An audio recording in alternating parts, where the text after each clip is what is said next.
Terkadang kita tidak pernah berpikir bahwa ada makhluk ciptaan Allah yang begitu sempurna dan hadir di tengah-tengah kita, dan tanpa kita sadari bahwa kita telah bertemu dengan beliau mungkin bertanya-tanya, mengapa kita tidak sadar bahwa diri kita ini telah bertemu dengan beliau. Alasan yang utama ialah kita telah dibutakan dan telah dikendalikan oleh nafsu dan keegoisan diri kita terhadap duniawi, serta tidak terkontrol.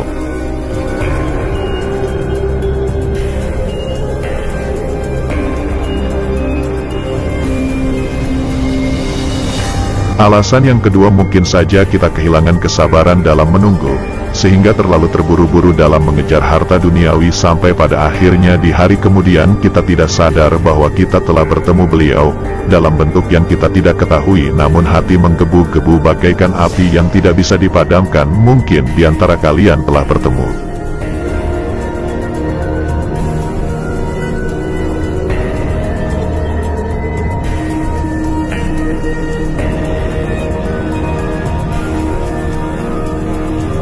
Dalam keadaan sadar atau tidak sadar, tetapi di antara kalian juga bukan hanya sedikit yang mengatakan bahwa ini hanyalah sebuah cerita dan sebuah hayalan belaka serta sebagainya. Akan tetapi apa yang telah saya katakan itu dari penjabaran-penjabaran dan pedoman sebuah kitab serta hadis-hadis yang terdapat di dalam Al-Quran, bahwa hubungan antara Rasulullah serta Satrio Piningit itu sangat dekat layaknya seorang ayah dan anak, karena buah jatuh tidak jauh dari pohonnya. Satrio Piningit selalu menjalani takdir dengan cara sadar bahwa ia adalah pemimpin akhir zaman, dan ia menghadapi dengan sabar dengan diiringi oleh kekuatan imannya, sehingga menjadi seimbang serta selaras agar menyatu dalam sebuah misi khalifahnya.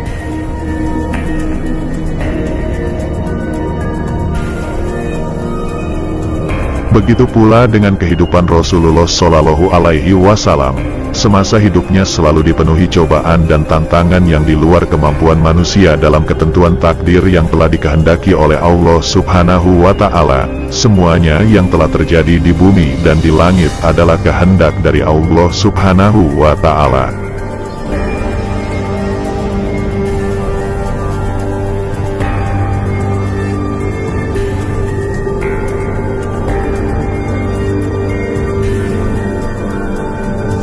Sang Kinasih Satrio Piningit telah mengetahui bahwa ia adalah seorang hamba yang telah dipilih oleh Allah Subhanahu wa Ta'ala sebagai pemimpin akhir zaman.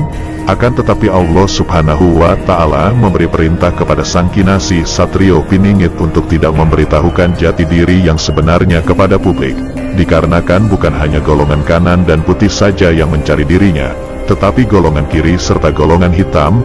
Allah Subhanahu wa Ta'ala akan membukakan gerbang untuk munculnya hamba pilihan itu, ketika trompet sangkakala telah ditiupkan oleh malaikat Israel, yang bersama dengan malaikat Jibril. Sang Kinasih telah mengetahui tentang terjadinya perang dalam golongan kiri dan kanan, sehingga akhirnya para leluhur kegaiban mendesak kepada Sang Kinasih.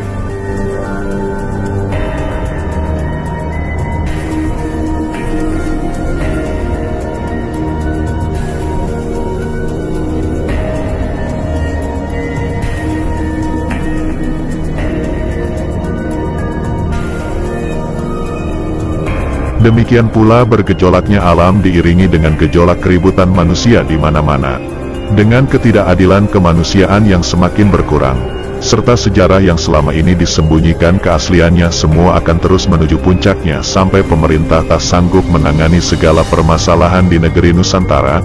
Sadarkah kita semua itu semua sudah terjadi dan akan terus menuju puncak? Sadarkah kita semua itu semua sudah terjadi dan akan terus menuju puncak kemurkaan alam akibat perbuatan manusia, karena hukum sebab akibat berjalan dan terus berjalan hari demi hari.